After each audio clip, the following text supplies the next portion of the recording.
রাশিয়ার একটি সেনা কমান্ড পোস্টে ঝটিকা সফরে প্রেসিডেন্ট পুতিন, আর সেখানে গিয়ে পেলেন সুখবর।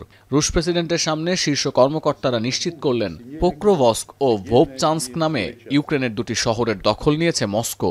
রোববার পুতিনের এই সফরের ছবি প্রকাশ করেছে রুশ গণমাধ্যম, আর ক্রেমলিন মুখপাত্র নিশ্চিত করেছেন এই অভিযানের সত্যতা।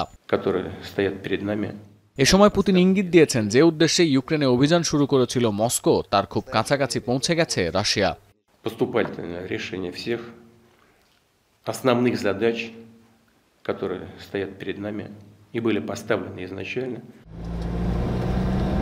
দনেস্কের যে অংশে ইউক্রেনীয় সেনাদের ঘাঁটি আছে সেটি দখল করতে পোক্রোভস্কের নিয়ন্ত্রণ নেওয়া খুবই জরুরি ছিল রাশিয়ার, কারণ কৌশলগতভাবে রেল ও সড়কপথের কেন্দ্র পোক্রোভস্ক দিয়েই ইস্পাত ও সামরিক সরঞ্জাম আনা নেয়া করত কিয়েভ।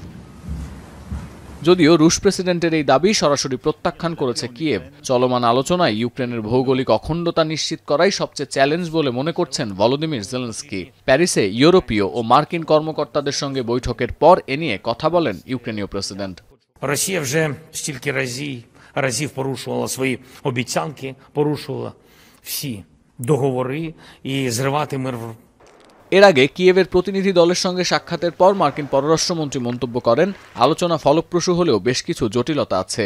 মার্কো রুবিওর এই বক্তব্যের কয়েক ঘন্টার মধ্যেই হোয়াইট হাউস দাবি করেছে যুদ্ধবন্ধে ইউক্রেন রাশিয়া চুক্তিতে পৌঁছানোর বিষয়ে তারা যথেষ্ট আশাবাদী। এমন পরিস্থিতিতে মঙ্গলবার বিকেলে মস্কোয় পুতিনের সঙ্গে বৈঠক করবেন মার্কিন বিশেষ প্রতিনিধি স্টিভ উইটকফ। এ বৈঠকে রাশিয়া যদি ইউক্রেনীয় ভূখণ্ড দখলে ওয়াশিংটনের কাছে বৈধতা চায়, তখন কি প্রতিক্রিয়া জানাবে কিয়েভ, সে প্রশ্ন থেকেই যাচ্ছে। সতীর্থ কর্মকার, এখন বিশ্ব।